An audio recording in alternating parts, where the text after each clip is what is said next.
Good evening. Let's call to order for the regular Board of Aldermen meeting at the Salado Municipal Building, 301 North Stagecoach Road in Salado, Texas. The date is October 2nd, 2025, and it is 6:31 p.m. Mr. De La Rosa, please call the roll. Mayor, Alderman Dunch is absent, but you have a quorum. Thank you, sir. Please bow and pray with me. Heavenly Father, Lord, we thank you for another beautiful day in Central Texas. We thank you for keeping us all safe and bringing us here tonight and just giving us traveling mercies. Lord, we ask that you be with us tonight during these deliberations as we discuss the matters of the village. And we just ask that you just soften everyone's heart and mind and let us just have open conversations to seek understanding about one another's opinions, and that we just have that level of mutual respect for opinions that may differ from our own. So we just thank you for everything, Lord, and we ask that you just bless everyone in this building and everyone in the community. And in Jesus Christ's name we pray, amen. Amen. Please stand and join me in the Pledge of Allegiance and salute to the Texas flag. Pledge allegiance to the flag of the United States of America and to the republic for which it stands, one nation, under God, indivisible, with liberty and justice for all. Honor the Texas flag. Pledge allegiance to thee, Texas, one state, under God, one indivisible.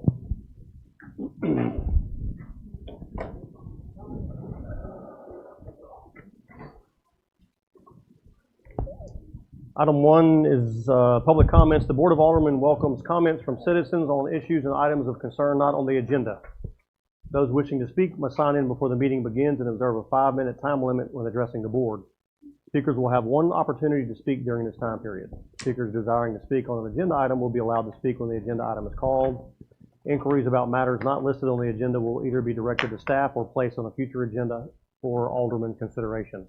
I've got 2 sheets here, but this is for a specific agenda item.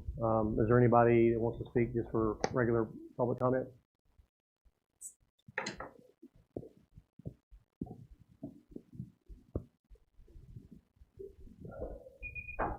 Jim Boynton, 3565 FM 2843, Salado.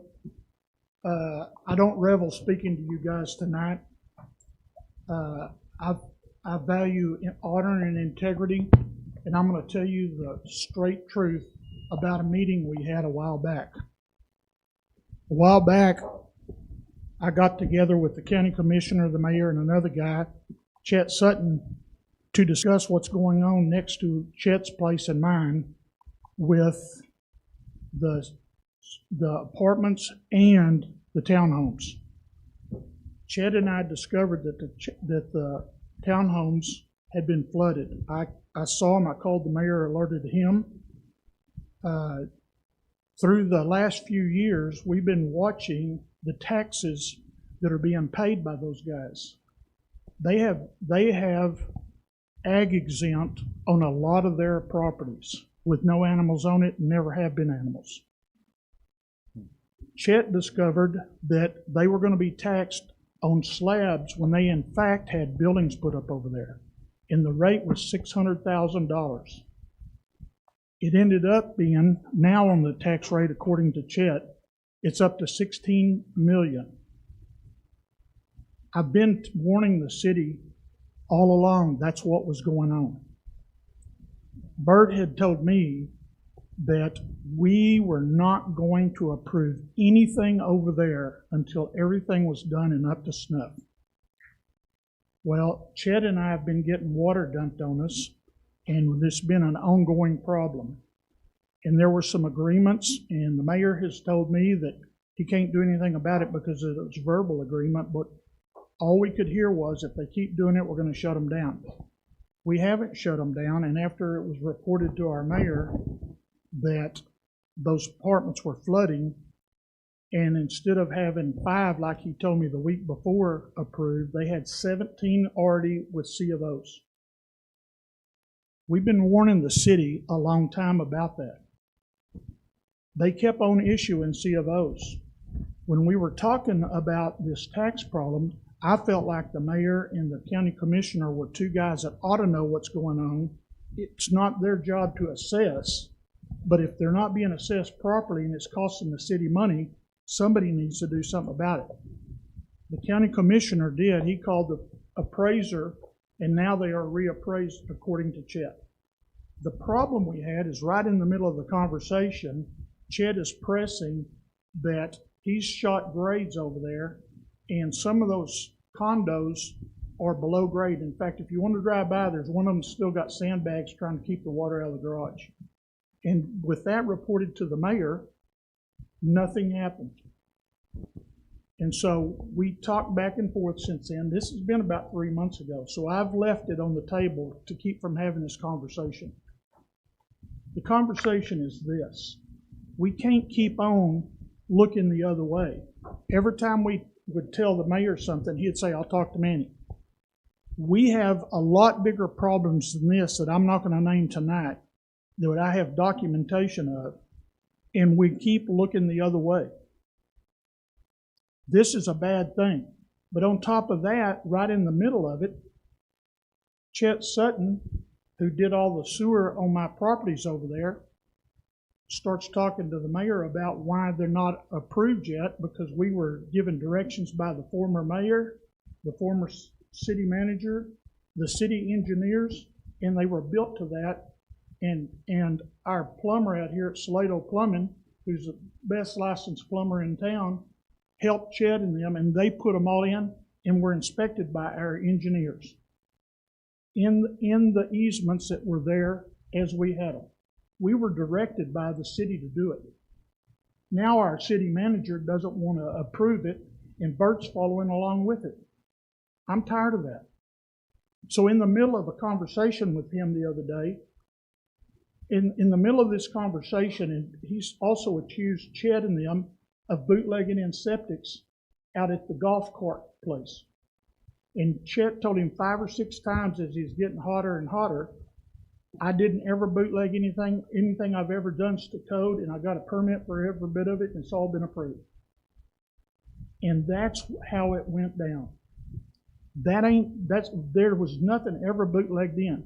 But right in the middle of him getting hot, the mayor looks up at him.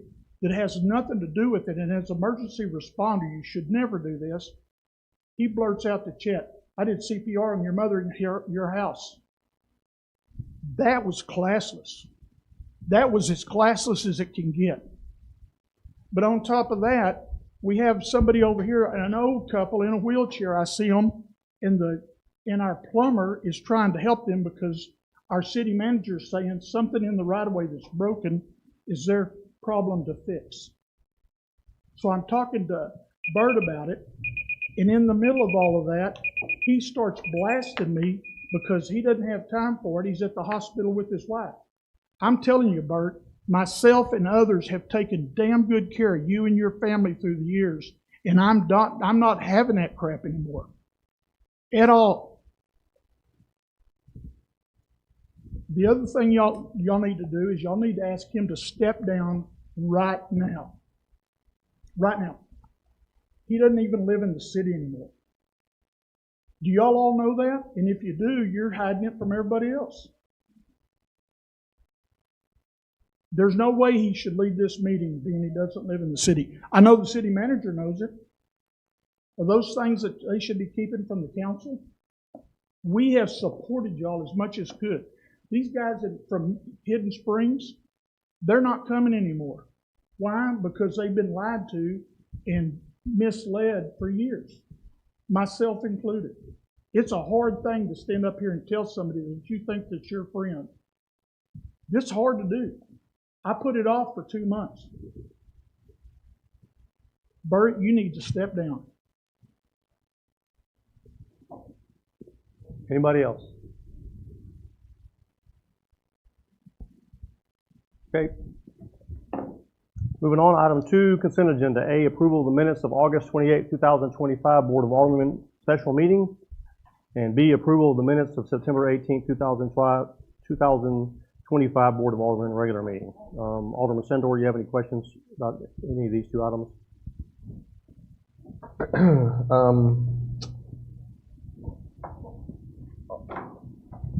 Does your question include the comments we just heard? No, just for the consent agenda. No questions. Thank you. Alderman Lasker? I do not. Mayor Pro Tem Hurst? No questions. Alderman McDonald? No questions, ma'am. Okay. If there's nothing else, any public comments on the consent agenda? Then I will entertain a motion. Make a motion to approve consent agenda as provided. Motion made to approve the consent agenda as presented by Alderman McDonald. Second. Seconded by Mayor Pro Tem Hurst. Any further discussion? Question. Question called by Mayor Pro Tem Hurst. All in favor of approval of consent agenda, specify by saying yes. Yes. Yes. Any opposed, say no. Any abstentions? That passes 4-0. Item 3, discuss and consider possible action regarding any item removed from the consent agenda. There were none. Number 4, Village Administrator's Report, update on the status of design and engineering for the Royal Street Improvement Project. Mr. De La Rosa? Okay, Mayor, I've asked our city engineer, which is the firm of MRB Group, and Solomon Thomas is the project manager for the firm, and he is here to speak on that item.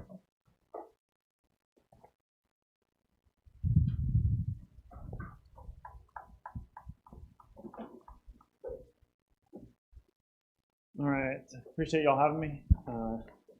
Thank y'all. So I was gonna start with the update on where we're at and where we're headed. Schedule-wise, I know we provided the schedule before. I don't think I gave y'all an update for this meeting, but we were due to give the 60% set of plans to TxDOT by October 1st. They have them. They got them about a week ago. So we're a little ahead of schedule on plans. I know Manny sent y'all the 60% set of plans. I did talk with TxDOT. They told me I should have comments back on the 60% set of plans by October 14th, which is about a week ahead of schedule for them. On your 60% set of plans,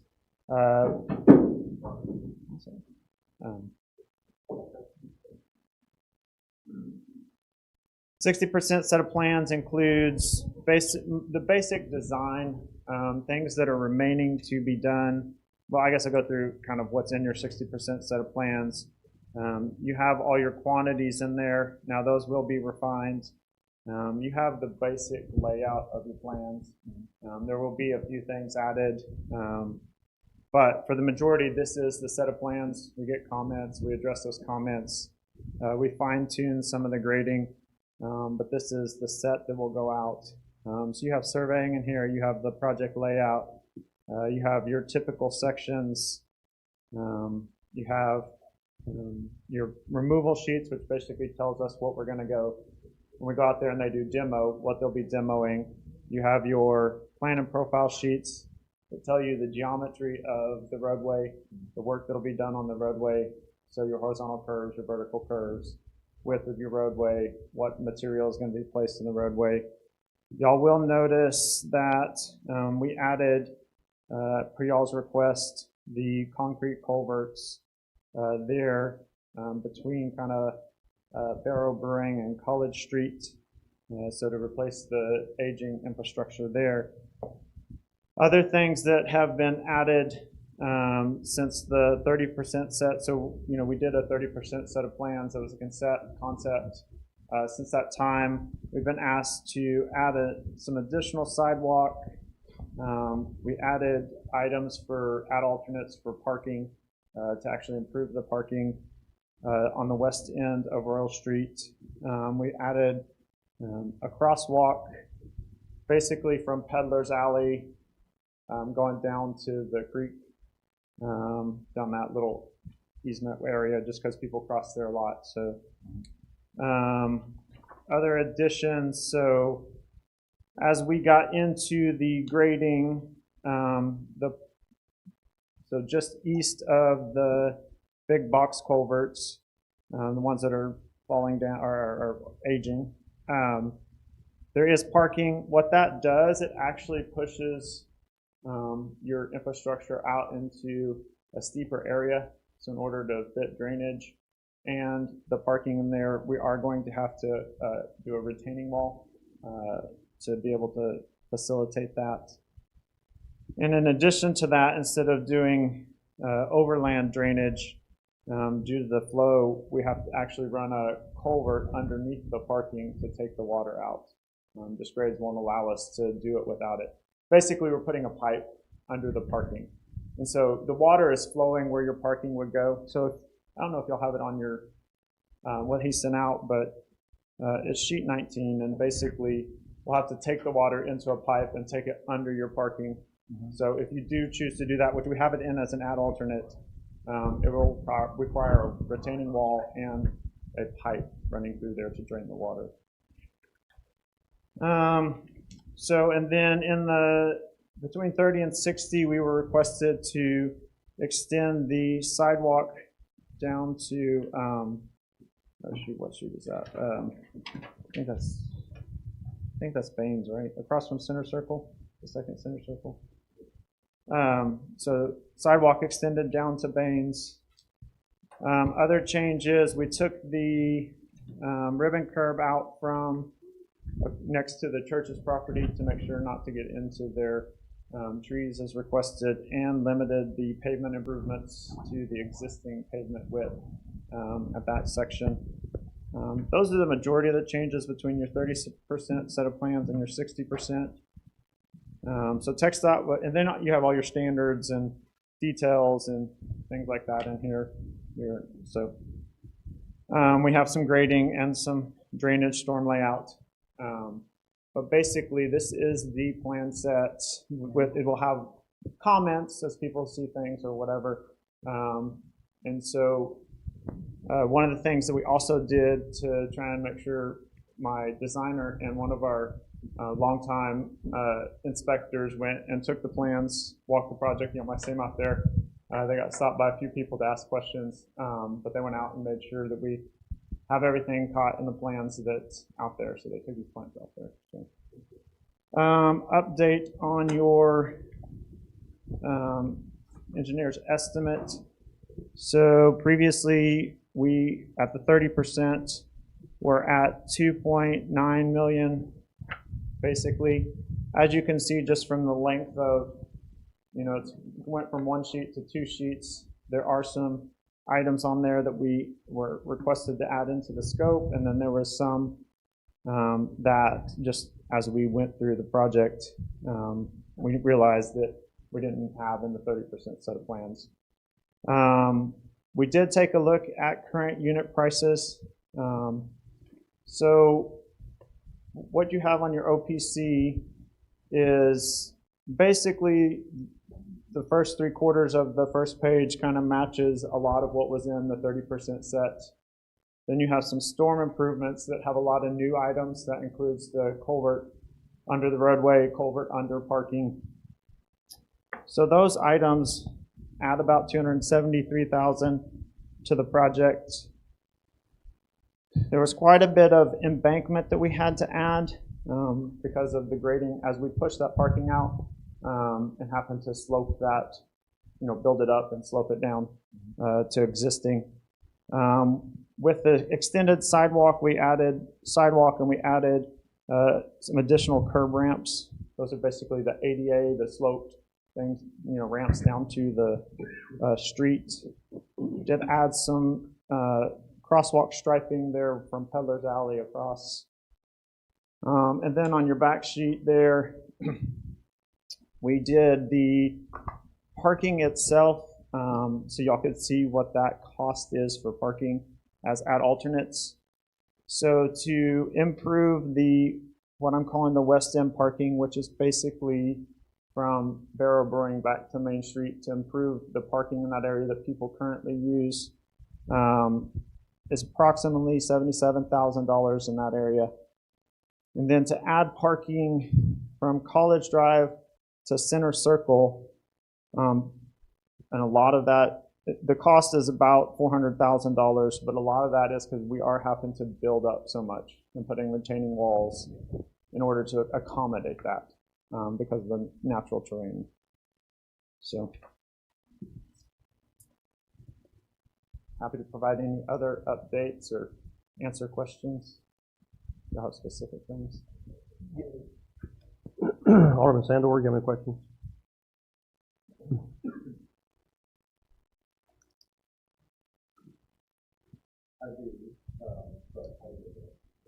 Okay. We'll come back to Alderman Lassiter.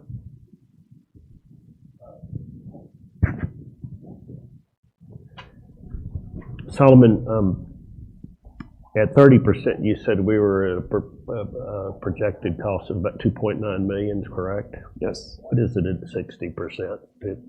So, because prices have come down for TxDOT, we use their TxDOT bid averages. The actual just base bid, meaning it's kind of what we had planned at 30% plus some, but things that we didn't put in as add alternates is at 3,013,459. With the parking, total is estimated at 3.5 million approximately. So we went from 2.9 original, added the unexpected to some extent, the culvert and the rest to between the 30 and 60, and that brought our total estimated cost at this point up to 3.01 million. Yes. Which is... We have been seeing that prices are coming down from wind, and so there is that impact in there. But yes, it didn't go up as significantly as I anticipated, but bid prices have been coming down, which is helpful. I can't guarantee that they'll stay there. 90% may be totally different depending on where bid prices are at that time. So that in that small a delta, we've got a lot of positive changes and things that were very unexpected from the beginning. So in reality, after listening to everything you added, I'm kind of relieved that it only went up 113,000 estimated. I understand there are no guarantees on it, but so what we did is we just went and it's a pleasant surprise for me. We went and took the TxDOT averages whenever we around the end of September, and that's what we found on their averages. So. One backup question: that big sinkhole we had, pothole right there, was that attributed primarily to was it a sinkhole underneath that pothole that was sitting there as a result of the culvert problem, or was it? Honestly, I wasn't out there when the repairs were done. I did get to see some pictures. That big pothole that was in front of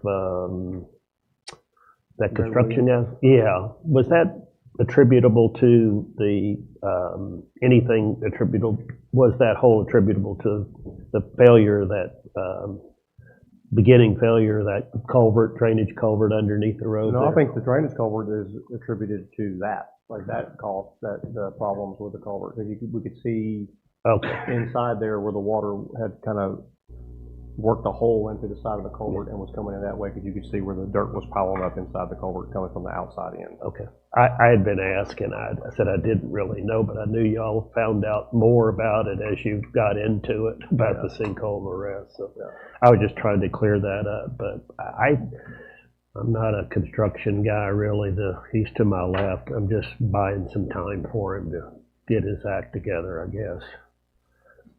I'm sure his questions will be a lot better than mine, but big picture, that's pretty good to me. We're still on a time frame that I don't have to lose sleep over at night, at least yet.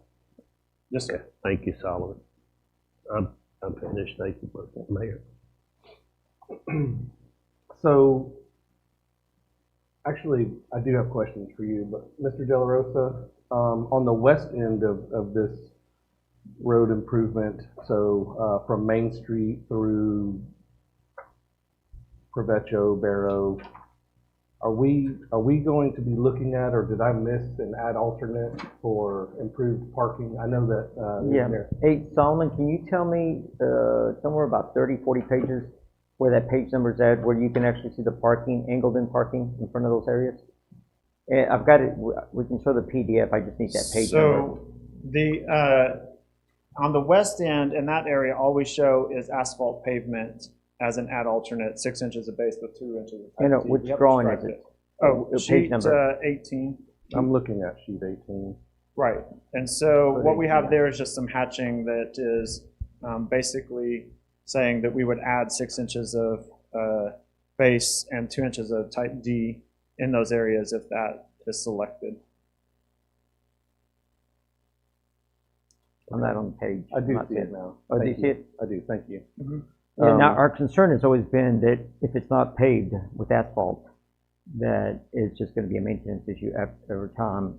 Part of it is that people get out, and need stable footing or carriages like children. It's difficult, and that's why these sidewalks are important. If you might recall, we were looking at sidewalks only, on the west end, on the south side of Royal Street, from about Main Street or Peddler's Alley eastwards.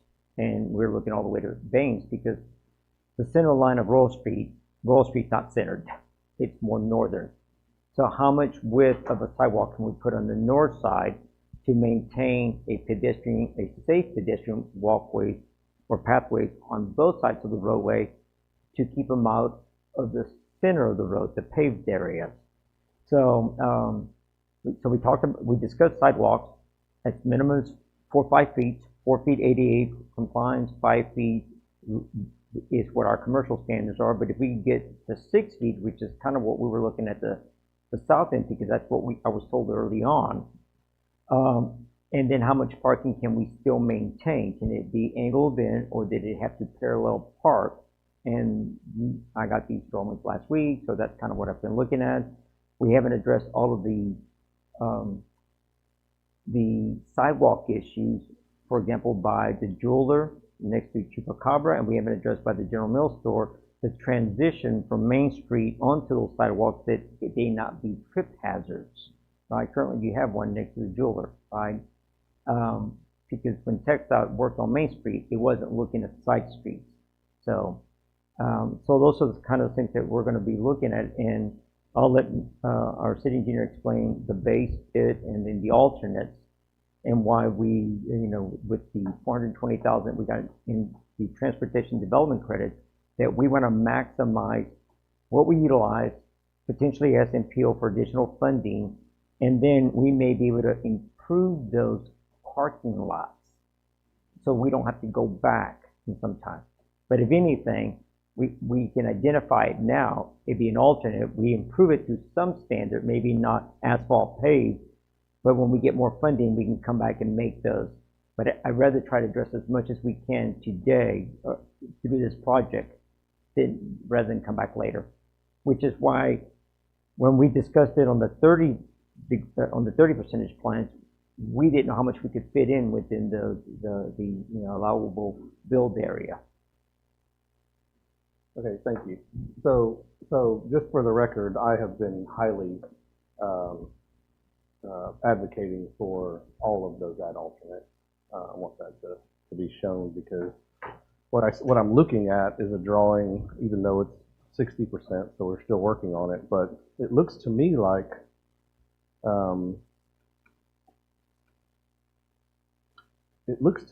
little further down, and I'm not really sure on this cutout if that is the shed. It is. So if you go down a little further east, then it looks like we're showing definite parking improvement on this plan. And so I'm just curious what the decision process was on that versus the other end.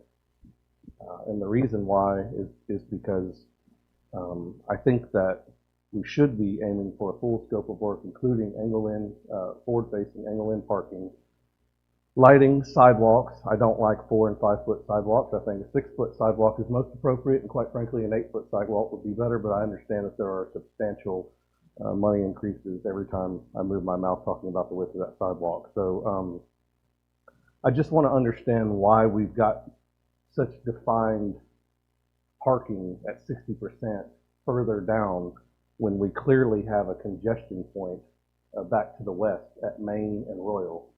I don't understand how the stuff down by the shed landing so firmly where the other stuff down here is just only an ad alternate at this point. And I'd love some. That would be, yeah. So both are ad alternates. Okay.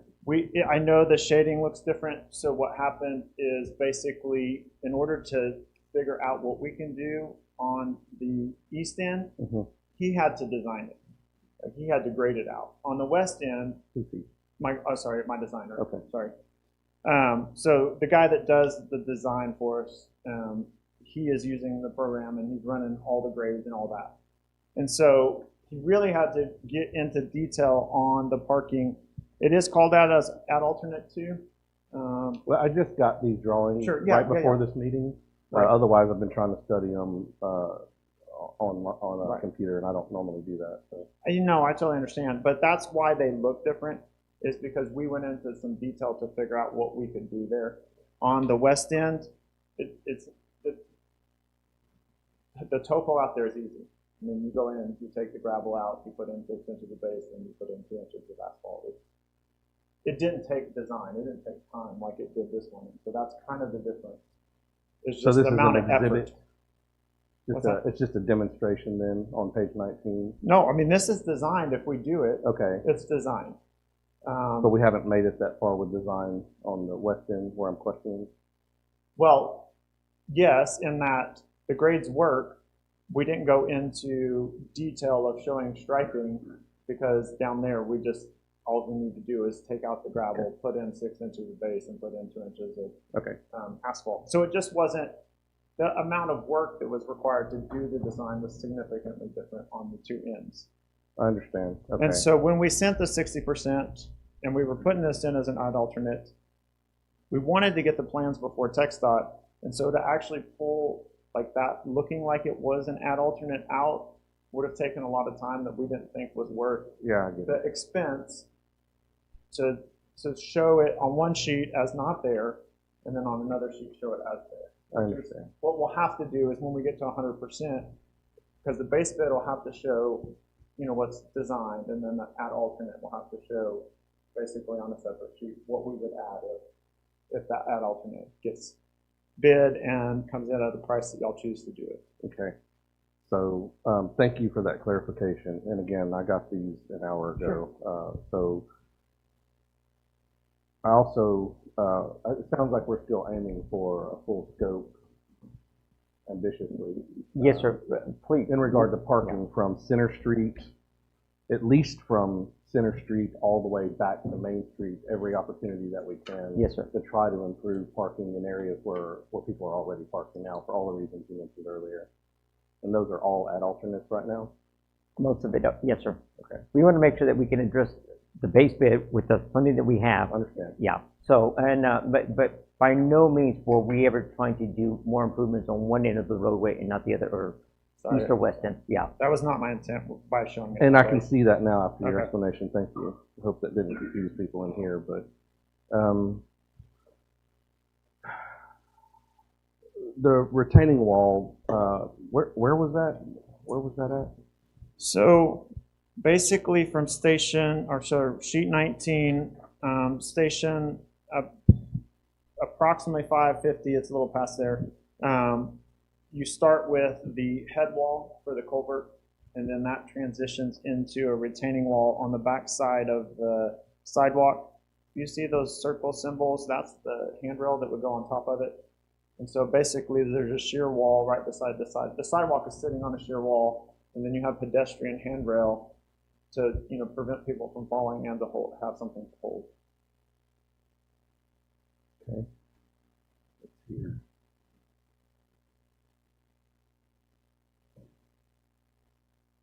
And that's all I have right now. Thank you. Mayor Pro Tem Mersch? No, good design. I'm all for the full out plan.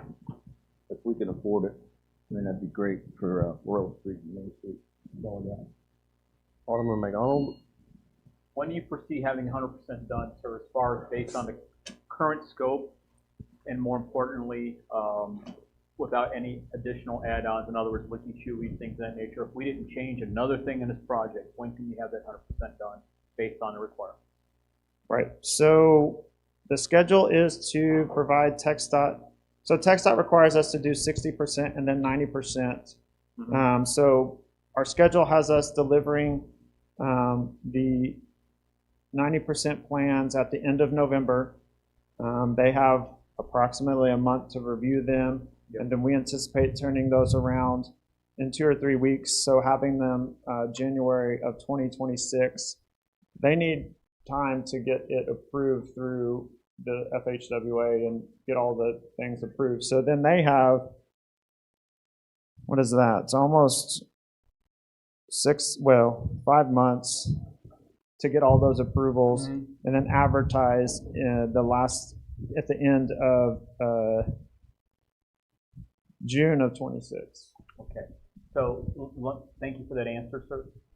A clarifying question to that is simply this: when will this administration and board see your version of 90 and 100% before it goes to TechStop before we do anything else? Are we still talking November, December, January timeframe, or are we talking later, sooner?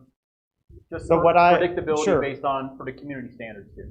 Unless it's desired a different way, what I did for the 60% was send them to the village and TechStop at the same time. If you want me to work something else into the schedule, I need to know that. I don't want you to do anything Okay. that's going to cost us another dime. Be respectful. I'm following that lead, and I picked that up pretty quickly.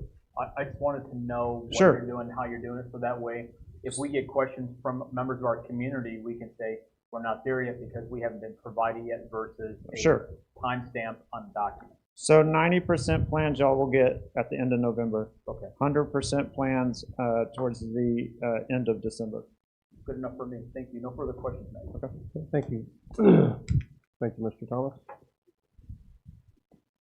Thank you. Any public comments on this? So, Mr. Del Rosa, you have anything else you want to add? Yeah, let me add, the one item that we've not addressed is the construction schedule.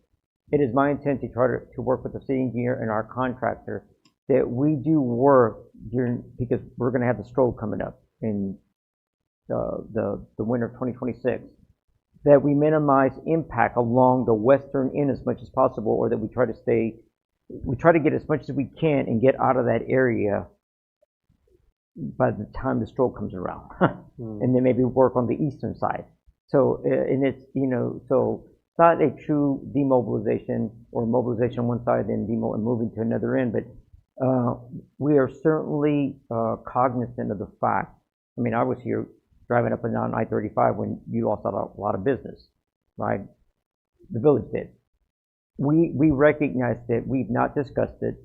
It is something that we would negotiate, and because the way we do this with our contractors, when it bids out, prices can change a little bit, right? But I want to make sure that our city engineer is aware of it and that you're aware of it. It's something that's been on the back of my mind to try to minimize that construction impact and tourists coming through that area. Is it permissible for me to ask questions? Yeah.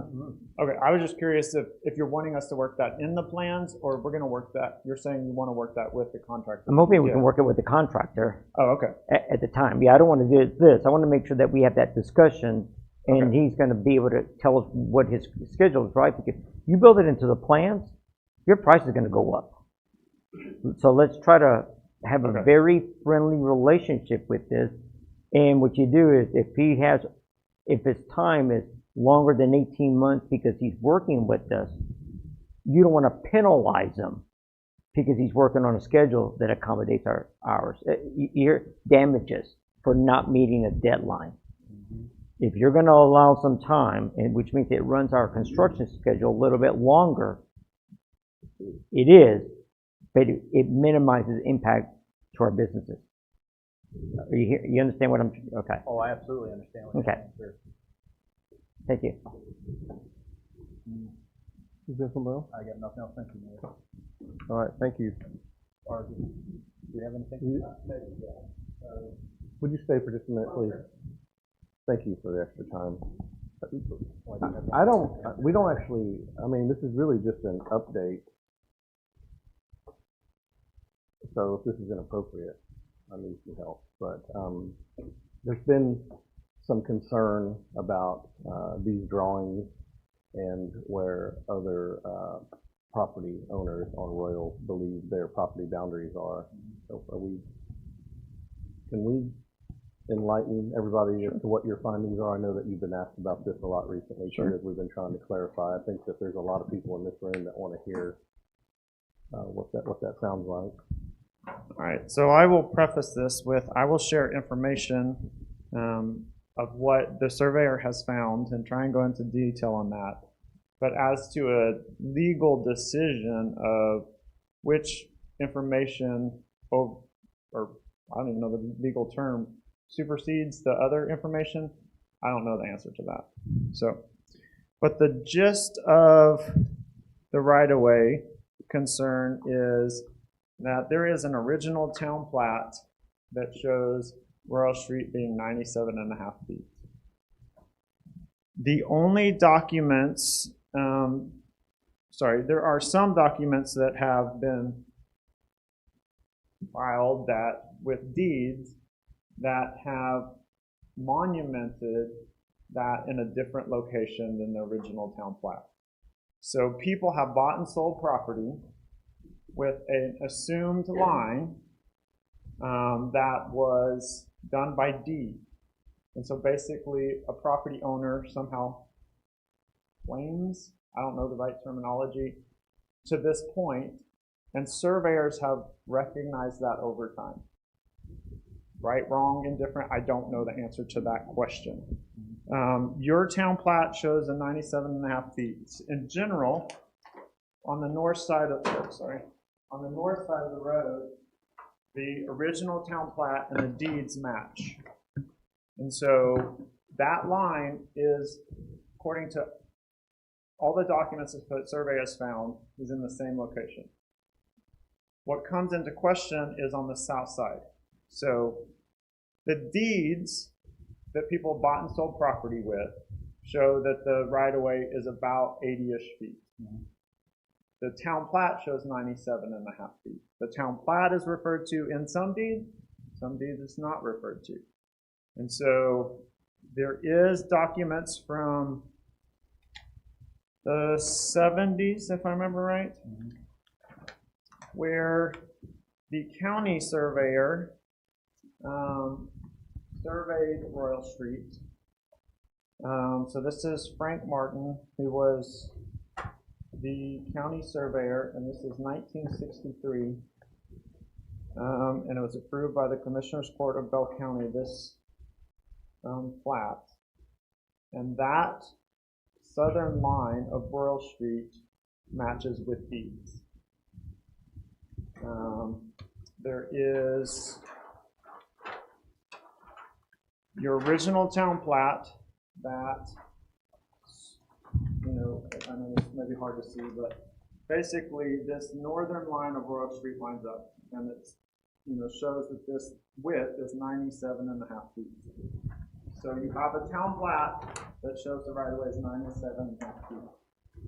At some point, don't know how, people started basically monumenting that that was changed. The only thing there is to show that there is a change is there is one plat from a commissioner's court, and then there's a bunch of deeds. And basically, people, as they bought and sold property, had surveyors set monuments. They set those monuments and said, okay, we agree that this is what this is. They filed it. At no time do I show any records of the Village of Salado agreeing to that. So that's the information. I need to be recognized. Yeah, go ahead. So, and this is probably not, I don't want to say anything that's not in your wheelhouse, sir, but this is maybe to Mr. De La Rosa's point, maybe, somewhere in the middle. And if there's not an answer, I'm okay with no answers right now. I understand Commissioner's Court, 70. Keep it simple, right? So that's the furthest one back trackable by basic conversation, as we're discussing. And then the village was incorporated when? 2000 and? Yes, Right. 2000. So this probably is more of a legal question versus a piece of paper question. My question is, and it will be probably forever asked until we get a solution to it, is who has authority, who has precedent, and where does that decision come from? Am I making clarity on how I'm asking that, sir? Let me rephrase. I get it. Commissioner's Court back in the 70s has a document to start the process at that point.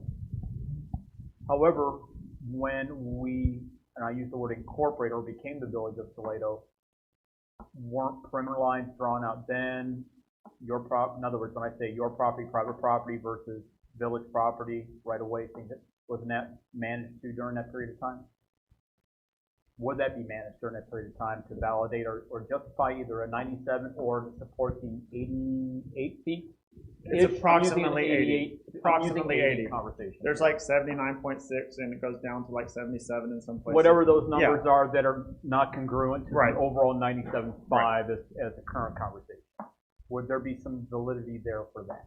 Without pulling the county commissioner's minutes or exactly what the action was taken. Yes, sir. So you saw an August 2023 survey Yes. based on deeds. Mhm. County engineers tend to follow deeds. Yeah. Show me where he pulled the plats. Okay, I guess I have my answer. So it's a legal question, but you were provided some information.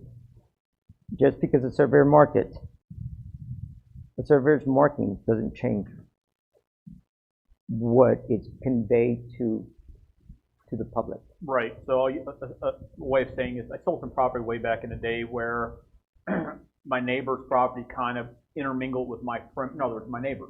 But because my neighbor had a really nice fence and a really nice pool and some nice apple trees, they were kind of within my right. In other words, they were technically in my property line using that a lot. So when we sold our property to his son, ironically, what I'm making the statement is that I could have went a different way with that, but we agreed to agree. What this sounds like to me is just because a deed says we agree to agree between a buyer and seller doesn't necessarily mean it's agreed with the municipality. Am I saying that right? And that is correct, because you saw a plat on Royal Street on the north side. Right. Showed 97.5 feet, right? So everybody's supposed to go look for these plats that are recorded in file. Right. Okay?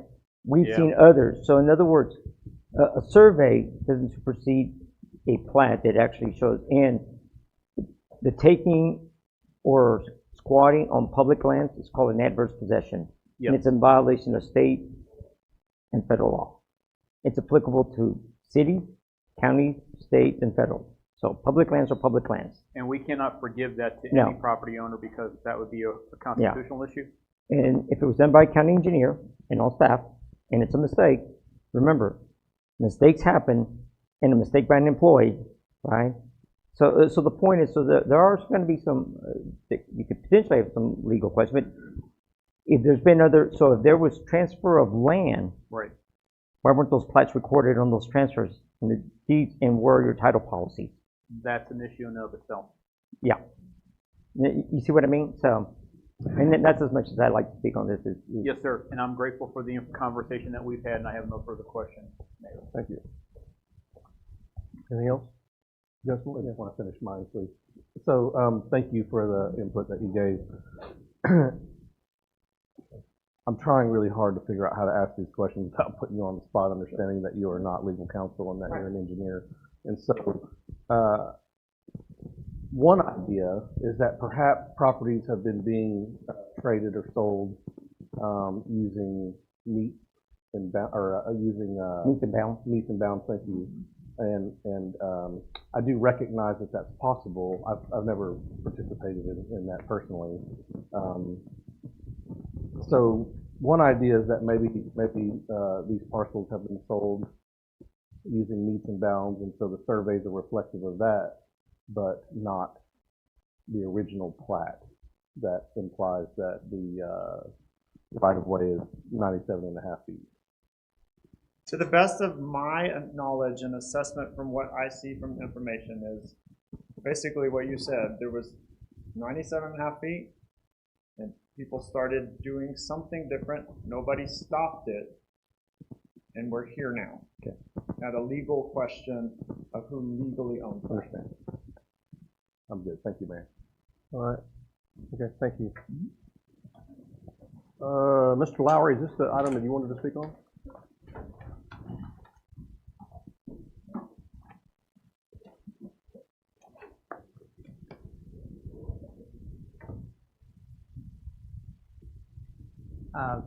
Will Lowry, 1799 Mill Creek Drive. I basically just wanted to make the public comment that after having discussions with citizens, business owners, landowners, I get a sense there's a tremendous amount of excitement about this project. There seems to be a lot of folks that really want to engage in positive ways, and I would respectfully request that at some point soon the council consider some type of workshop environment so that people can come together and be as proactive as possible in planning for what they may need to do to adapt to the periods of time where Royal Street is not going to be functioning the way we are used to it functioning. So I just want to encourage you all to embrace the positivity that actually is out there. Thank you for your efforts, and please plan for a workshop sometime soon. So that's all. Thank you. Mr. Rich?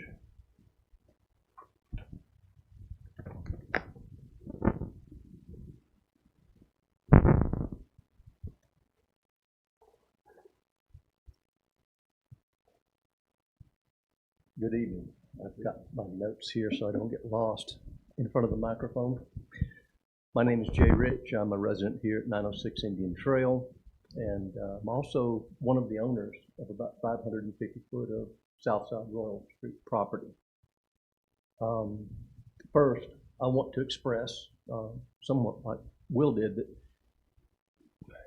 as a group of investors, we're excited about this improvement project. It needs to happen. Royal Street has challenges. It has safety issues at night. It has walkway pedestrian issues. It has culvert issues. And it has just parking issues down both sides. So we want to see this project move forward. And I appreciate all of you working on making that happen. It's going to be a benefit. We've got a lot of housing that's being built on the east side of us. That's going to be the main thoroughfare into the village. Not just Royal Street, but Royal Street to Main, up and down Main. So this is going to be the access point. And that being said, I'm here to express some concerns and a request. About a year ago, we saw the 30% set of drawings.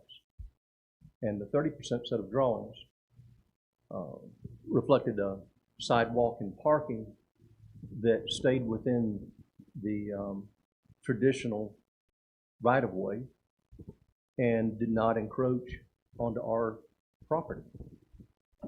And then about 2 weeks ago, we saw fellows walking around in our lot trying to figure out what's going on, and they were carrying working drawings, which I understand are not, they're just field drawings. But they reflected a layout that shows the sidewalk and the parking extending into our property line. This is land that we bought and paid for. We pay taxes on it. So what I'm hoping when I wrote this before the meeting, what I was hoping was that the 60% set might reflect more of what we saw in the 30%, where all of this work stayed within the traditional right-of-way and didn't encroach on our property. But after hearing the meeting, I'm fearful that that's probably not the case.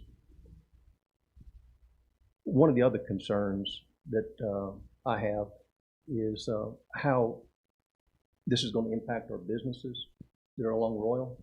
We all saw what happened with Main Street. That was pretty punitive. Some businesses didn't survive it. Well, they had the double whammy of COVID too, but yeah. If we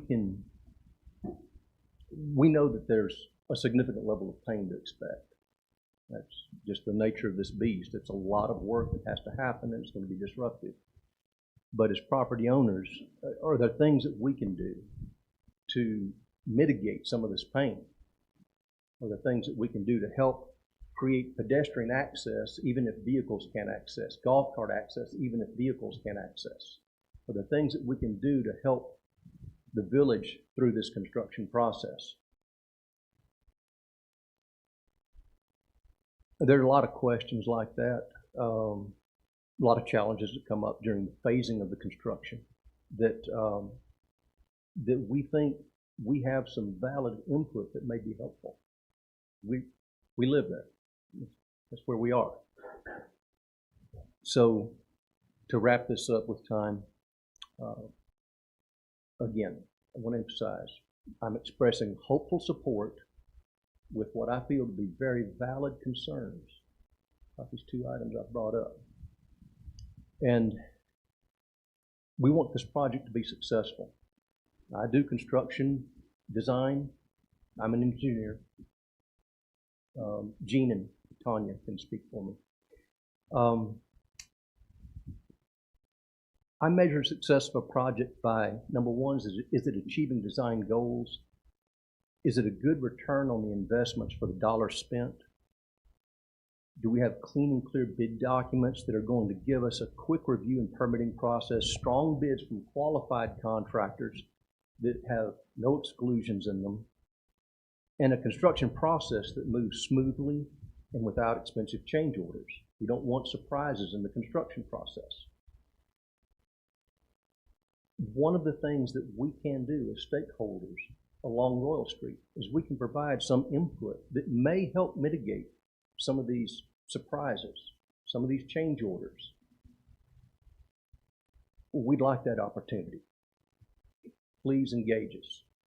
We've gotten a 30% set of plans a year ago. We've requested a 60% set.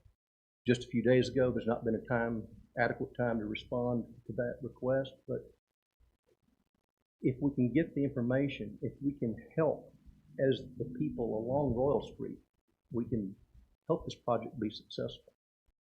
So that is all I have to say. Thank you. Thank you. Anybody else? Okay, Mr. De La Rosa, anything else to add? No, sir. All right, thank you.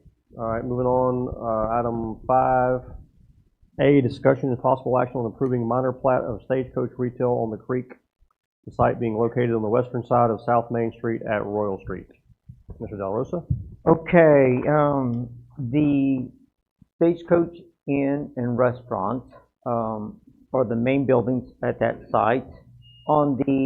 Along Main Street, on the eastern side of the restaurant, or their ballroom, across the pathway next, which would be on the backside is Serena Park. So this is between Serena Park and Main Street. It's the Stagecoach Retail. They sell merchandise there. Right.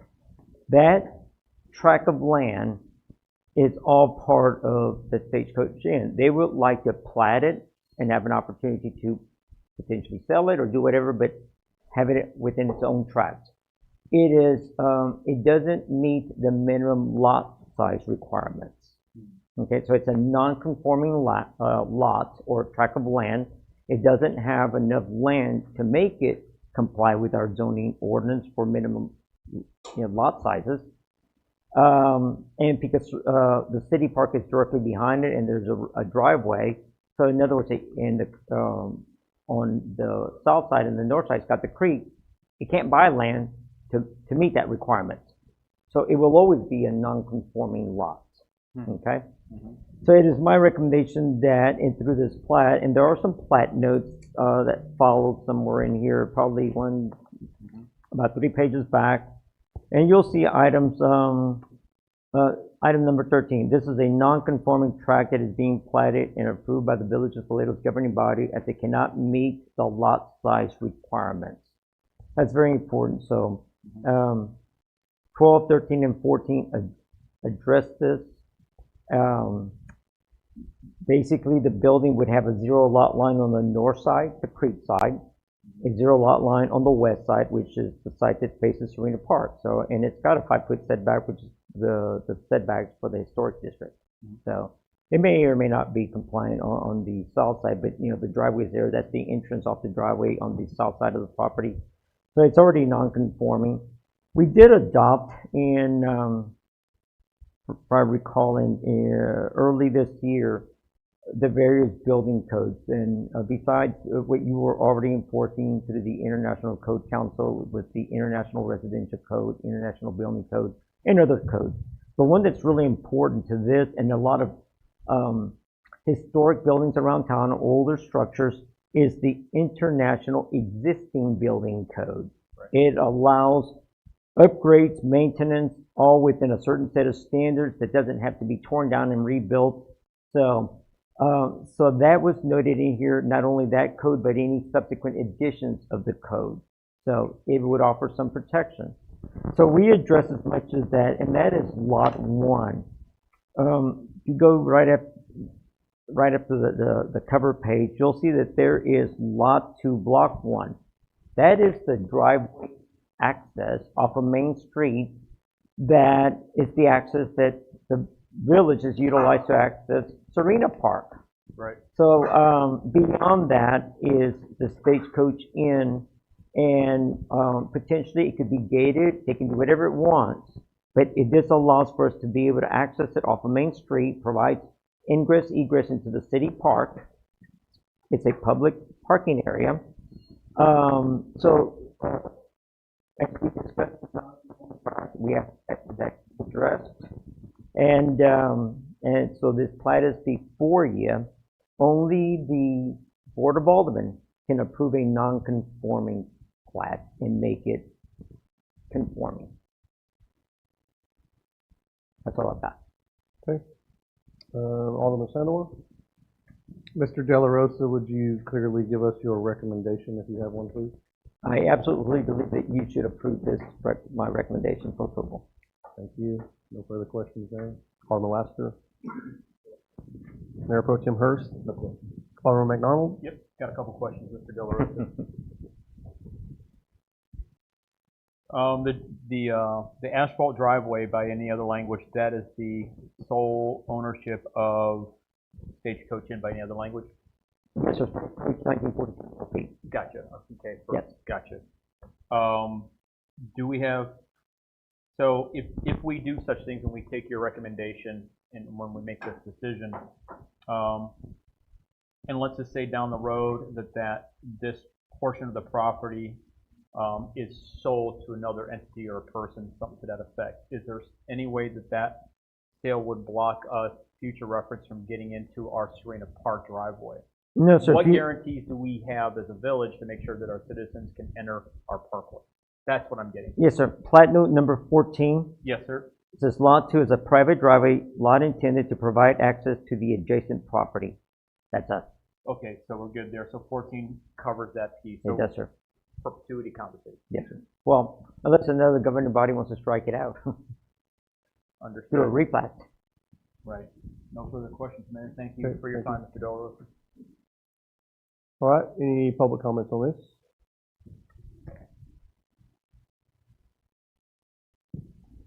Okay, then I will open this up for a motion. Yep.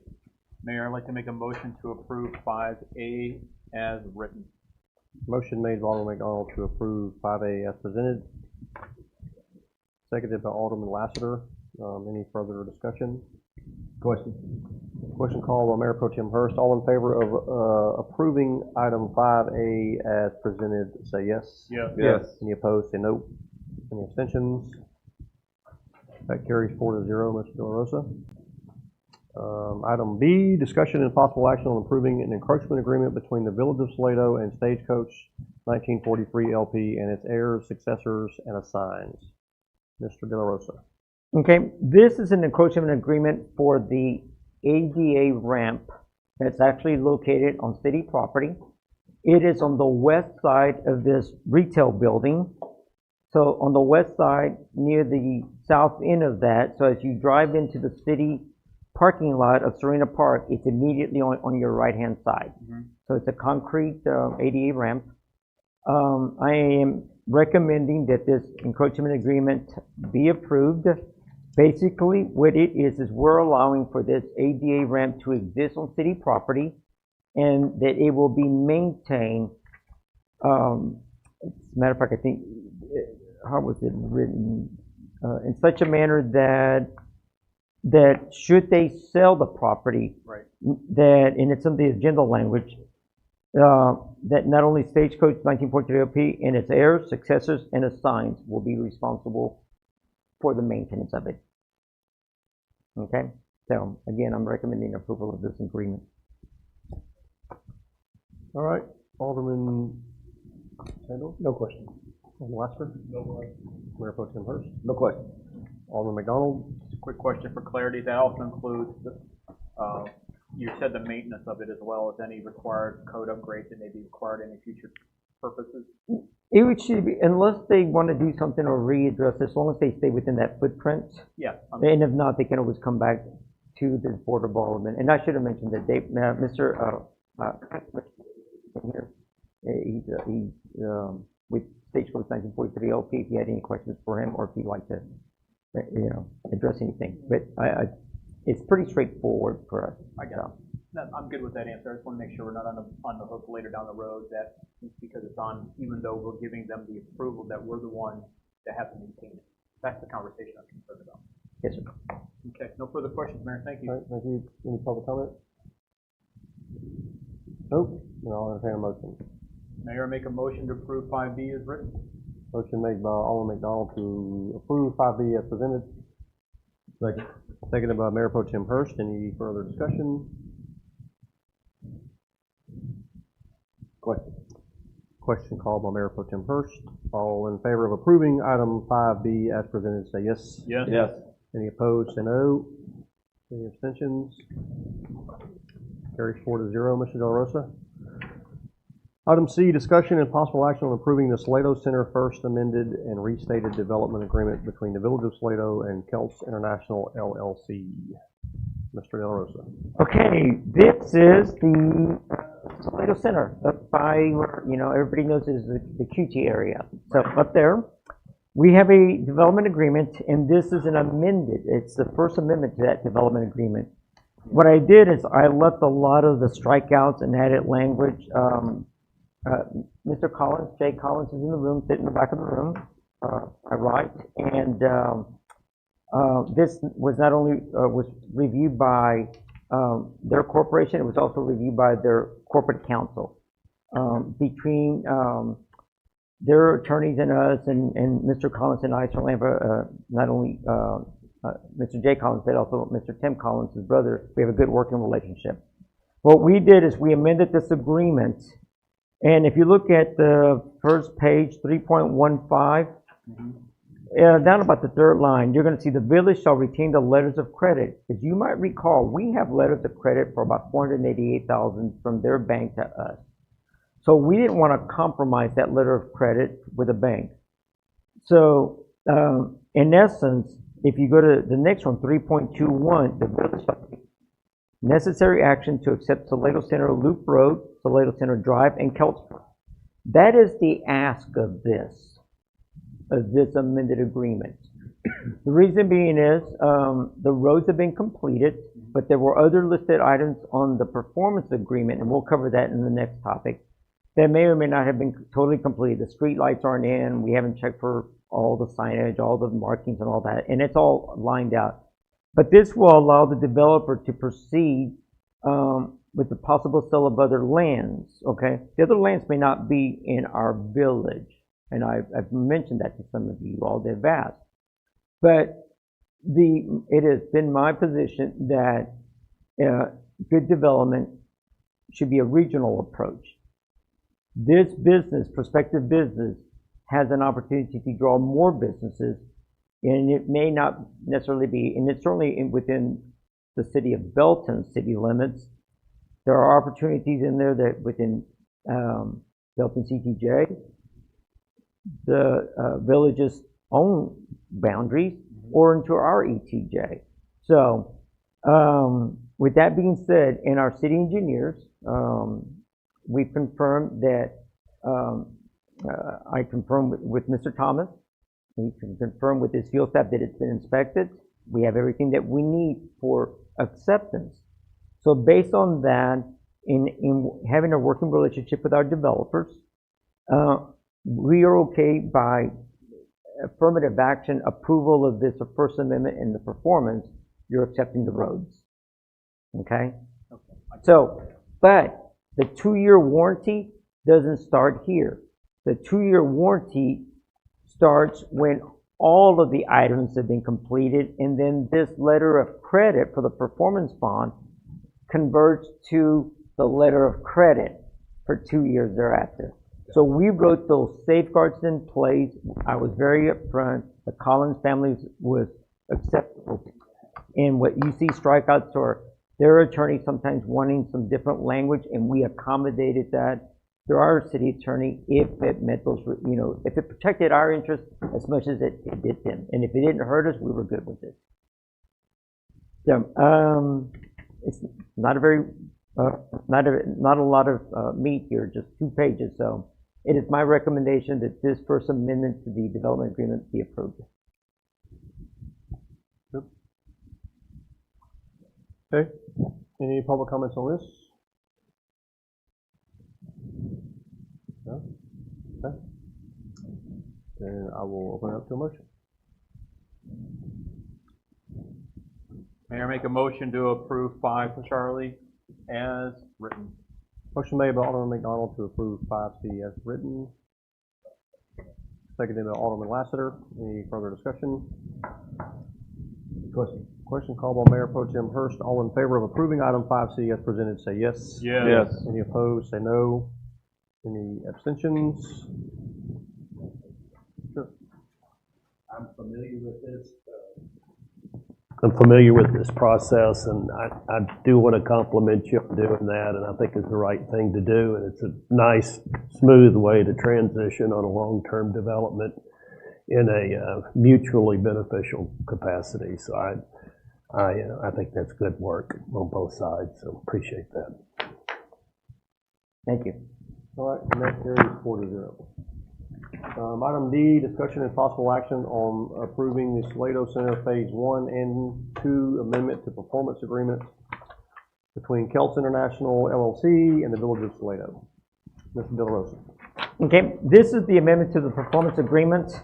As you look down that, you're going to see about the 3rd paragraph there at the very top, the fiscal security type says the irrevocable letter of credit in the amount of $488,553.60. So that amount is not changed from the original. Okay, 1, 2, 3, 4, 5. On the 6th whereas, which is the 2nd whereas on the 2nd page, the next page, you're going to see the parties agreed to amend the development agreement in order to address the completion of certain street lighting improvements applicable to phases 1 and 2 of Salado Center, and to address the acceptance of roadways described in phases 1 and 2. Okay, there's only 3 roadways: Salado Center Drive, Kelt Drive, and Salado Loop. So that's where that is addressed. Everything else is kind of the same. There might have been a minor tweaking, but nothing substantive. So it is my recommendation that this amendment to the performance agreement be approved. Okay. Thank you. Alderman Sandor. No questions. Alderman Lassiter. No questions. Mayor Pro Tem Hurst. No questions. Alderman McDonald. No questions, Mayor. Thank you. All right. Any public comments? Jake, you want to say anything? Okay. So. All right. If there are no public comments, then I'll open it up for motion. Make a Motion to approve it as written. Okay. Motion made by Alderman Lassiter to approve 5D as written. Second. Second by Alderman McDonald. Any further discussion? question. Question called by Mayor Pro Tem Hurst. All in favor of approving item 5D as presented, say yes. Yes. Any Yes. opposed, say no. Any abstentions? That carries 4-0. Mr. De La Rosa. Item E, discussion and possible action on approving a master agreement between Village of Salado and MRB Group Engineering, Architecture, and Surveying, DPC, DBA, MRB Group, PC for professional services. Mr. De La Rosa. Okay, our city engineers, MRB Group, the village went out for a request for qualifications. MRB was selected after the submission of those qualifications, and an agreement was reached, something about 5-6 pages. Not very much, not a lot of meat in it, not a lot of content that would really address a lot of issues should we have a disagreement.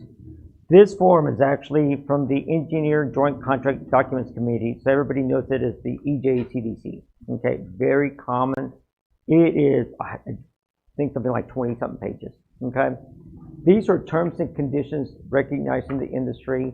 There were some things in dealing with the MRB's legal counsel that we did not agree upon. You'll see some strikeouts. We made some changes to protect the city's interest. In other words, sometimes these agreements, these types of forms like AIA forms, the American Institute of Architects, utilize forms that tend to lean in one favor more than the other.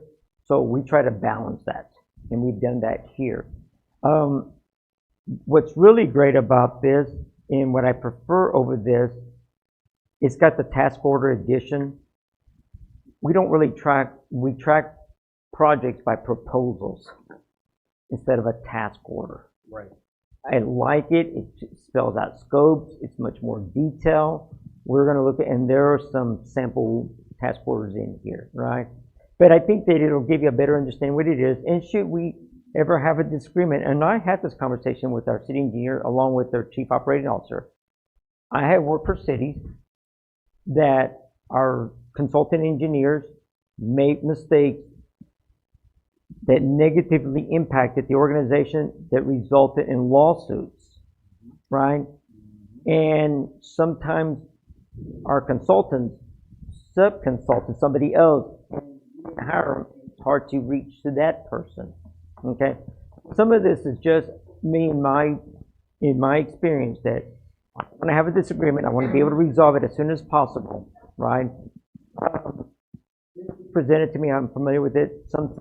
For my last employer, we utilized our own written by our attorneys, right? And so this is not bad, and it's okay, and we've agreed to the terms in here. But that is the reason I wanted to pursue cleaning this document. I was very open with our city engineers. So it, if they don't meet up to our expectations, this contract can be terminated any time. So could the other one, but the language is very clear in here. Okay. Should we choose to have other firms on staff and their firm is custom with probably other clients, that's a very normal practice, and it's been normal probably for the last 10 to 15 years. Okay, so there's nothing wrong with having other consultants, and sometimes if one consultant is too busy, another one can provide those services maybe in a shorter period of time, and that's why we do that. I prefer non-exclusive agreements with our consultants. Any questions? Alderman Sandor. No questions. Alderman Lassiter. Well, I finally have a question tonight. I've broke my streak, but I have to ask this one, and I'm a little uncomfortable in asking it, but I've been asked a couple, 2 or 3 times, and I think it regards this agreement, contracting. It has to do with conflicts. And stop me if I'm wrong, Mayor, but on the issue of the development over at Salado Center, MRB is both representing the city, and I believe representing the bank. And I wanted to get some clarification. I have seen that before, but as it relates to this contract, which I'm doing, I think it needs some explanation. And that's what I'm asking for, so that if and when it happens again, at least people would know. And so I'll leave it, I'll send it back to you, the mayor. If you could provide some answer for that. I know that happens, and I just, how do we deal with it or answer it other than that? Okay. Would you like for me to answer, Mayor? The school is the school district also using? Who else is using MRB besides Mustang Springs? Mustang Springs, correct? Okay. All right. Yeah, you. I didn't even know that. So there's no exclusivity there. Like we can go with whoever we want, and they can still take on clients that they. We don't have any requirements in our agreement that would restrict that. I have worked for cities that if a engineer that provided services for us and they work for a developer, and sometimes they do, they've got developer clients, use another engineer on our staff to inspect that work. Okay? Which is part of the reason that we should have other engineers. I had that concern around the MRB about a year ago. But I have seen that because MRB's out there working on a project that our developer forgets to notify us. He started work from them, and our engineers notify us, and then we make those phone calls. So actually having the same pair of eyes has actually worked well for us, which is kind of what I expect. Okay, but no, the Grandview Bank, it's not the civil. The bank, Grandview Bank, had their own civil engineers. They hired MRB architectural division, and Mr. Thomas can correct me. So it's the same person that we use for architects here, but it's not something we do as city services. We perform engineering related inspections. So the conflict isn't there. It's really at Mustang Springs. And what I've seen in all my almost 2 years here, and they've only been working for about a year out there, is that it has benefited us. If I thought it was a problem, then we would be having that discussion. Mr. Thomas or his leadership would be having that conversation with them. I appreciate your answer, and I accept it. I do know that happens, and it's a judgment issue sometimes. We're deferring to you on that, and it's been a mutually beneficial relationship. And don't get mad at me for asking that, Solomon. And it's just he's thick-skinned. He's okay. Yeah, I think the explanation was excellent, and I'm satisfied. Thank you. Mayor Pro Tem Hurst? No question. Alderman McDonald? Just saying it publicly is a question. So at the end of the day, MRB Group proper is in no way obligated to work functionally in the best interest of the village based on this non-exclusive agreement in the grand scope of things. However, we have the ability that if we feel, based on Exhibit H in here, because I read this whole thing like 3 times, that Exhibit H says that if we don't agree with something, or we feel there's a conflict, we can functionally go to agreeable arbitration at that point in time, if it becomes something that unique is the language of it. Yes. So is that a correct statement? That is a correct statement. All right, so with that being stated, then that gives me clarity on who does what and when and where. Thank you. I have no further questions, Mayor. Mr. Mayor, if I may close with one. The developer informed us that they were wanting to hire MRB Group. We have no prohibition against it. And his reasoning was that because there are city engineers, they could just as easily, whatever they do, provide whatever testing or reports directly to us. And Ms. Pence is very good about asking for them. Okay, I'm satisfied. Thank you. All right, any public comments on this item? Nope.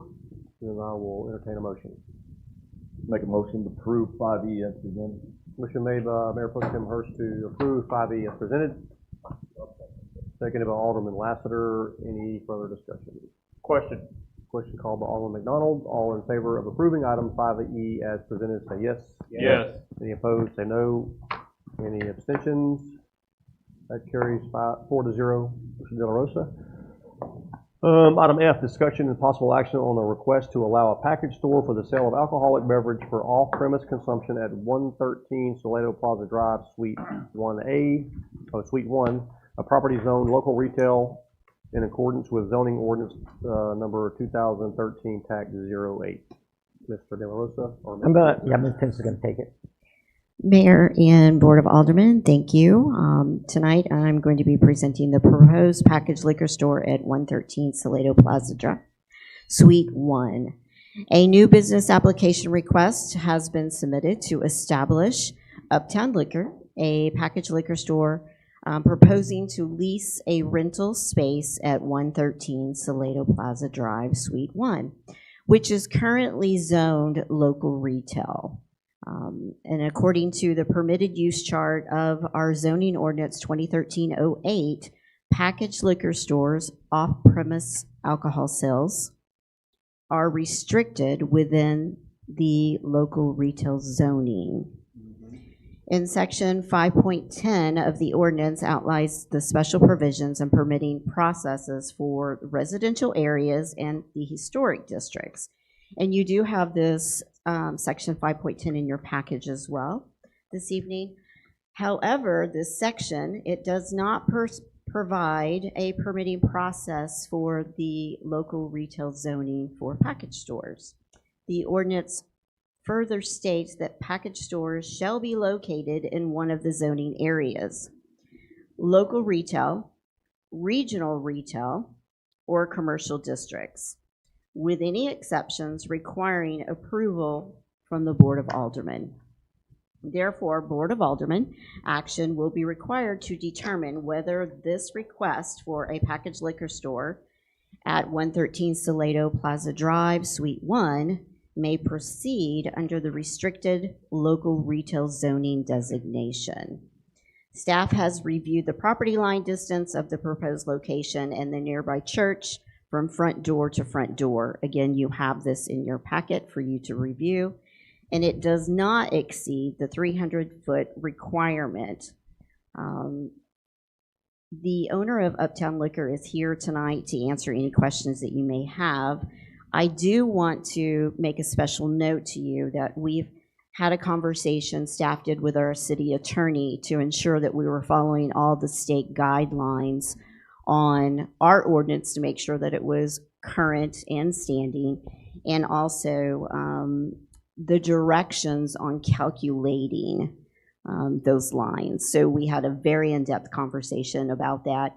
And I do have the Texas Alcohol Beverage Code section, and of course then the section that allows us to calculate that distance. And both of our ordinances do follow state law. So I wanted to let you know that I did the homework on behalf of the village. Mayor, if I may follow behind Ms. Pence to the Alderman. Our zoning ordinance, remember, we don't regulate the permitting like TVC does of alcohol sales, okay? You do control locations by zoning, right? So a place that's selling mixed beverages for consumption on site is a conditional use permit within the historic district. This site is not within the historic district, it's within our local retail. So, but because it is in our zoning as restricted, that means you get to decide where it goes. So, and it says that it can be in any one of those zones, right? The other one that we have is over off of the West Village Road, just on the north of Williams, West Village Road, north of Williams intersection in that area, which is more commercial, and it's just like the fairway zone commercial in that area. Yes, sir. Yes, sir. So, but it is for you to determine whether, and we looked at this.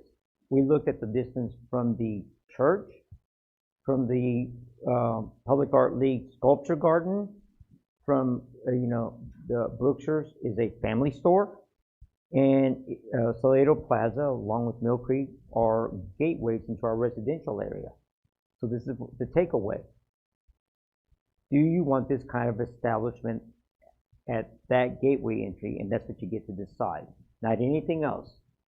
And that's kind of what you're deciding is, you want it there, or should it be somewhere else in some other part of town, another district? It can be another local retail, right? It can be the commercial, and it says in one of the our zones, well, obviously can't go in the single family SF7 or SF21, right? It's written vaguely, but it's written that it can go in a zone, but it has to match your zoning requirements. Okay, so I wanted to make sure that you understood that you get to decide those kind of things, right? Thank you, Mayor. Okay, Alderman Sandor.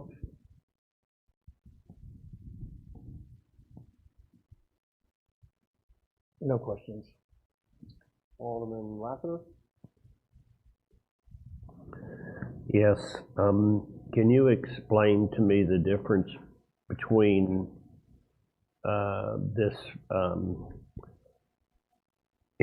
proposed entity coming into this location versus the one that exists here already,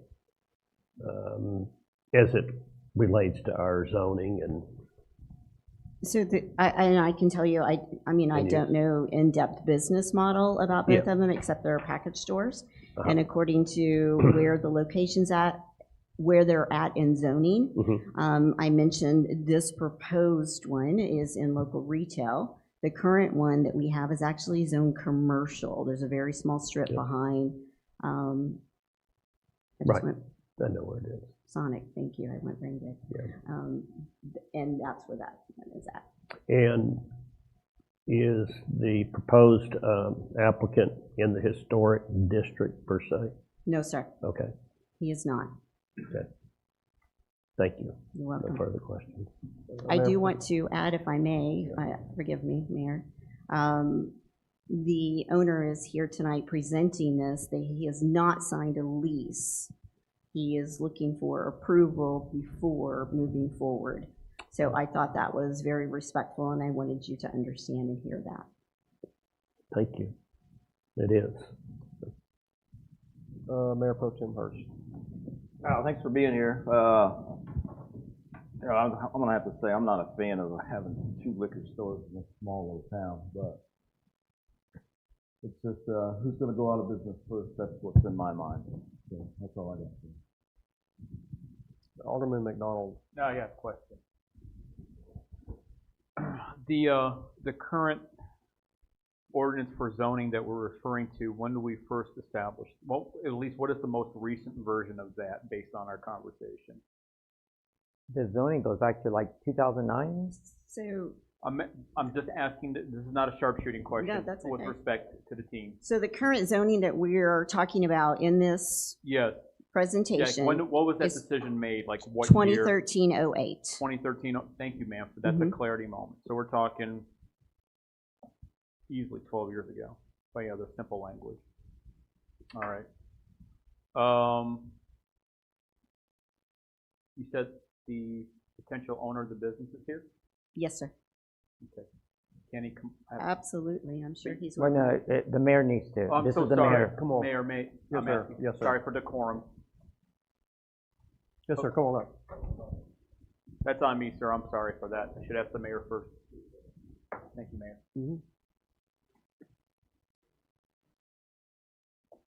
Hello, evening. Good evening, sir. What is your name? My name is Shri. Yes, sir. Go with Sam. And we own 10 liquor stores within the region from Austin to Temple. We live in Leander. And we always travel on this road, and our intention is to get the best service for the community. That's the only goal we have. And I know the gentleman has a question as who's going to go out of business. We're not here to fight with anyone. It's our business. We just want to grow. And in this business, if you understand a little bit, it's how fast you grow is how good the prices are going to be. That's the only intention we have. We have no other intention to destroy any business or trying to make any competition right here. So. Okay. So the reason I asked you to come up to the podium because I want you to have some opportunity to explain who you are and what you do. And so how long have you been in this industry business? I've been in this industry from 2005. Since 2005. Yes, sir. Okay. And in the event that the board agrees to your request, how soon are you going to start setting up shop? As soon as we can sign the lease and do some construction, probably if we can sign the lease tomorrow, probably in 3 to 4 months. Okay. Okay. Thank you for answering those questions, sir. Yes, sir. I have no further questions, Mayor, otherwise, unless the board has any questions. Mayor, I've got a comment. Yeah. Thank you for coming tonight. Thank you for your application, and thank you for being willing to do business in Salado. I want to go on the record as saying that I'm going to ask the board to consider where this is going in relation to where all of our commercial stuff is. There's a lot of homes. There's a lot of people pushing strollers past this place. It's my opinion that, for me only, that this is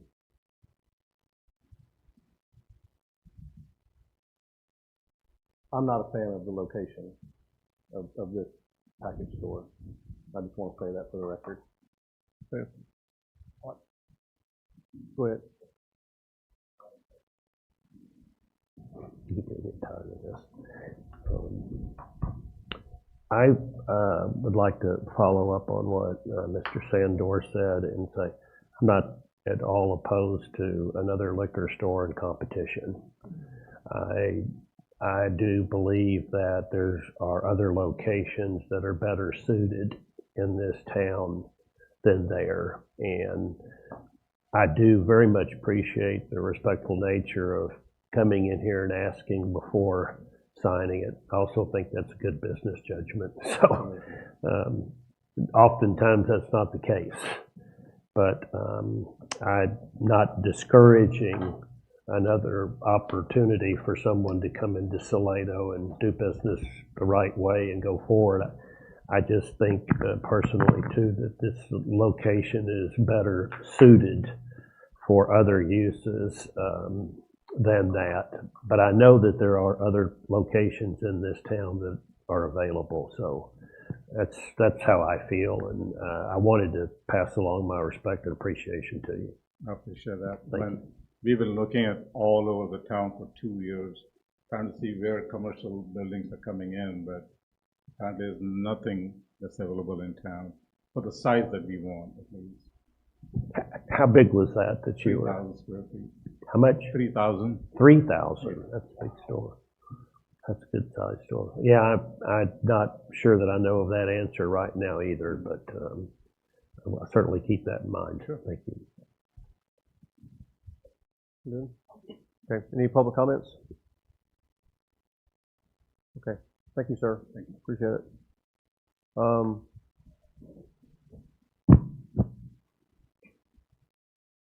Yeah, I appreciate y'all's comments. Thank you, Ms. Pence. If there are no public comments, then I'm going to make a motion. I'll make a motion that we deny this request based upon the comments made by Alderman Sandor and Lassiter, and I agree. I just think that I'm not saying no to another store here, but I think that location is not ideal. I think it, Mr. Lassiter's point, there are families and children that are pushed through there on the strollers and that kind of thing. But anyway, I'll leave it at that. Even though it's within that, it's outside of that 300 feet. It's real close to that church right there. So I think just from an optics standpoint, it's just not the greatest decision. So anyway, that's my motion that we deny this request. Second. Seconded by Alderman Sandor. Any further discussion? Question called by Alderman McDonald. All in favor of denying the request as outlined in 5F, say yes. Yes. Yes. Any opposed, say no. Any abstentions? 4-0 for denying that request. Sorry, I apologize. It's nothing personal. It's just what's best for our community. Thank you. Item G, discussion and possible action on a sign variance request for the new O'Reilly Auto Parts store located on FM 2484 east of Lark Trail in the Salado Center development for a pole sign. In accordance with sign ordinance 2025 tag 02, the proposed pole sign exceeds the height and sign face area. Mayor, if I may start, is anybody here from O'Reilly? No. I'll request that this matter be tabled until a representative is here. Okay, you gonna do with that? Sure. Mayor, Yes. ignorantly, why are you requesting that we? Because we requested that by email. They should advocate for their request, not staff. Did they not know that we were taking our own time to come meet about this tonight? They did, Yes, sir. and they didn't respond. Well, Mayor, We sent an email. I'm new at this. I'm just asking questions. Yeah, I want to know. Go ahead. I'm interested in both of your answers, please. well, Yeah, let Gina start. So thank you, Mayor and Alderman, for allowing me to respond to this. We were in communication with the sign company who is speaking on behalf of the ownership for this new O'Reilly's. And the request that they have, if you looked at the variance request, it's pretty hefty. And I asked that they have a secondary backup in case it was not approved tonight, and that a representative needed to be here because I am not going to be able to present on their behalf or guess at a secondary, nor should any of staff or this leadership do that on their behalf. So I solely agree, and that was the recommendation that I was going to make as well, since I'm not seeing them in the room, that we table this, I get with them, and then we reschedule this if that's what they're choosing to move forward with the variance. I hope I answered your question. I'm a little bit lost still. Please, I'm not trying to be difficult. I'm just trying to understand. They requested a formal variance, which we have seen. This is not new, right? We've seen this by other people in that development, all of which were present when we were doing this. And I don't understand, respectfully, why we're being asked to consider tabling it. What did I may have missed something in what you were just telling me. Again, I'm not trying to be difficult. That seems mildly inappropriate to make a variance request. I've made variance requests before of P&Zs and councils, and you know what I do? I go to them, or I send a competent person on my behalf to them out of respect to the people that I'm asking for a variance of. So why are they not here? I did not get a response of why. That's all I needed to hear. Yes, sir. Thank you. So are you okay with tabling this until we can get them in here, or we want to move forward? I am not okay with tabling this tonight. Okay, then we're going to move. Okay. We're going to move forward. Okay. Who's presenting it? I will, Mayor. Okay. Thank you. The current ordinance, Mayor and Alderman, I'm sorry, I'll start over here. So, the current ordinance allows for one freestanding sign at a maximum sign area of 64 square feet and the max height of 20 feet. The business is requesting a sign area to be 108 square feet and the height of 35 feet. O'Reilly, just so that way for your information, so you can kind of just have a visual of where their location is. They are 2 lots to the east of the Taco Bell, next to the Grandview Bank project. Okay. The BOA has approved previously a 20-foot sign for the church that was located at the Taco Bell property, if you recall. Yeah. And the BOA approved a pole sign for Taco Bell itself at 28 feet tall and 100 square feet for the sign area. So as you can tell, this is height of their variance is much taller than even Taco Bell had requested. And of course, the face of the sign is larger as well. And I do not have a secondary option because I did not hear back from the sign company who is working for the client.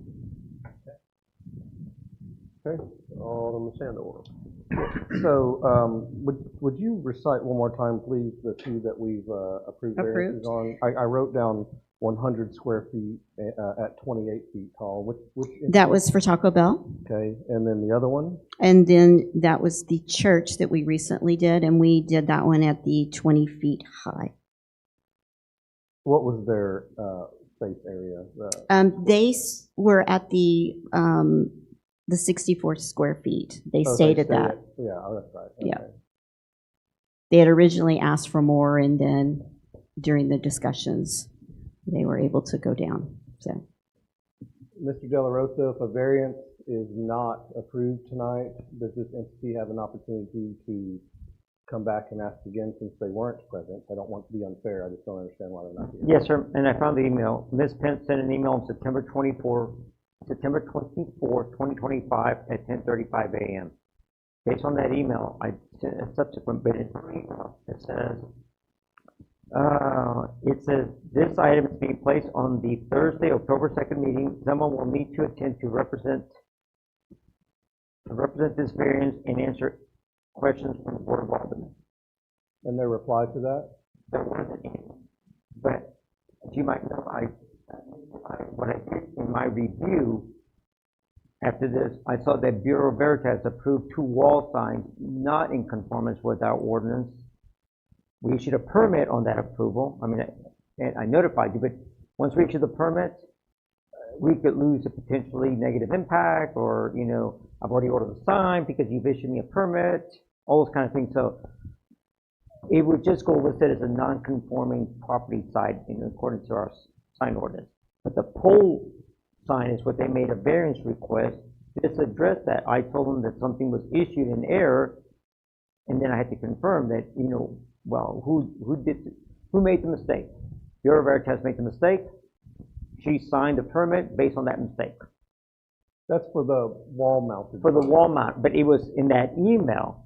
So to answer your question, since we didn't table it, which would have been just that we would have just asked them to come back, but if you take action and it's denied, that applicant would have to go through pay a new application fee and go through the new application process.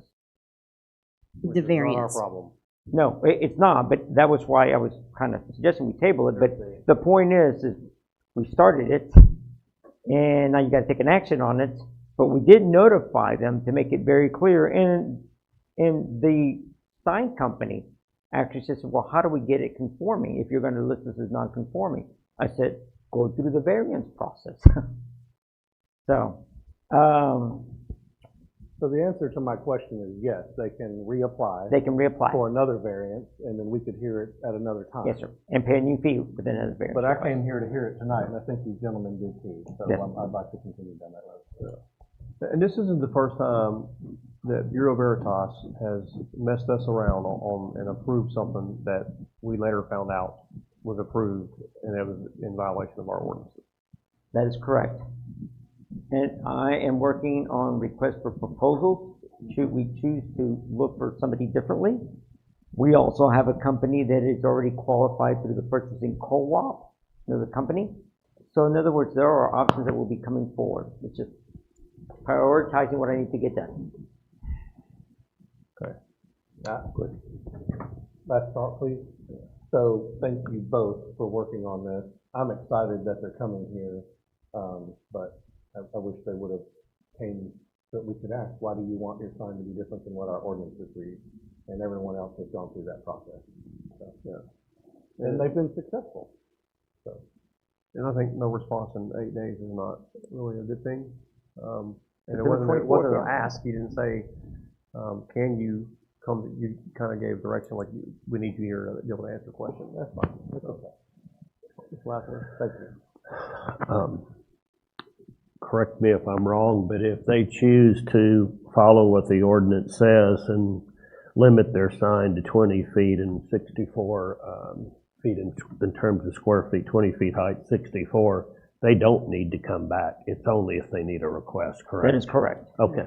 So if they comply with the existing ordinance, they don't have to spend a dime. They just have to adjust their size of sign and proceed. Yeah. Thank you, sir. And represent the plans at the correct height and width. So I just want to make sure we put that online. Yeah, thank you, Gina. Mayor Pro Tem Hurst? I have nothing. Alderman McDonald? I concur with moving forward with this, but I'm just going to add to Alderman Lassiter's point, and that is, if they do fit within the standards of the ordinance in of itself, would that be a new application process and a new fee involved too as well, or has it already been covered based on the conversation? So they have paid for the sign. It was just the variance request itself. So if they do comply with our ordinance, there'll be no other fees or application required. All right, and so this next question is for you, Mr. De La Rosa, and it's more on the administrative side of Bureau Veritas, and as far as I'm concerned, inappropriate approval, recommendations or approval. Do we have protections for us within our agreement that if this turns out to be something more than what it needs to be, are we removing the municipality and the sovereignty conversation, or do we have protections in place for ourselves when a duly selected organization such as this makes a mistake like this? Not for mistakes like that. Your only recourse is to terminate contract. Understand. That's all I need to know at this point. Thank you, Mayor. Okay, any public comments? Nope, all right, thank you. All right, I'll open it up for a motion. Sure. I'll make the motion, Mayor, that we deny this variance as requested. Motion made by Alderman McDonald to deny the variance request. Second. Seconded by Alderman Sandor. Any further discussion? Question. Question called by Mayor Pro Tem Hurst. All in favor of denying the signed variance request as outlined in 5G, say yes. Yes. Yes. Any opposed, say no. Any abstentions? All right. Motion to deny carries 4-0. Mr. Del Rosa. Item H, discussion and possible action on ratifying approval of the use agreement between the Village of Salado and the Salado Chamber of Commerce. Okay, I am recommending ratification of this use agreement for our visitor center down at the, it's a sublease through the chamber, but it's the Salado Museum building, so. Any questions? Alderman Sandor, any questions? No questions. Alderman Lassiter? We're just curious, on the office space, do they get also utilization of the other facilities within the building also with that It's a use agreement. conference? Okay. Yeah. Thank you. No further questions. Mayor Pro Tem Hurst? No question. Alderman McDonald? No question. All right, any public comments? Nope, all right, I'll open it up for motion. Make a motion to approve 5H as presented. Motion made by Mayor Pro Tem Hurst to approve 5H as presented, I'll second the motion. seconded by Alderman Lassiter. Any further discussion? Question. Question called by Alderman McDonald. All in favor of approving item 5H as presented, say yes. Yes. Any opposed? No. Okay, any abstentions? That carries 3-1. Mr. Del Rosa. Item I, discussion and possible action on ratifying approval of the Pace Park Road closure for the Halloween extravaganza and the annual jack-o'-lantern blaze as requested by Mr. Jonathan Reynolds. Okay, again, ratifying the utilization of the road closure. They had it last year, my first year I was here, so this is the second one, so I shared it with you just to kind of keep them on moving forward. I received no objections. I want to address that when I send out something to you, you only respond to me. You do. There is no violation of the Texas Open Meetings Act. I'm just trying to be timely and keep things moving. So if there's any dialogue, it's always done with me only. So. Good. Alderman Sandor. No questions. Alderman Lassiter. Mayor Pro Tem Hurst. No questions. Alderman McDonald. No questions. I don't think it was me that time, Mayor. All right. Any of you public comments? Nope. I'll entertain a motion. Move to approve 5A as written. 5I. Aye, sorry, 5I. Motion made by Alderman Sandor to approve 5I as presented. Second. Seconded by Mayor Pro Tem Hurst. Any further discussion? Question. Question called by Alderman McDonald. All in favor of approving item 5I as presented, say yes. Yes. Any opposed, say no. Any abstentions? That carries 4-0. Mr. Del Rosa.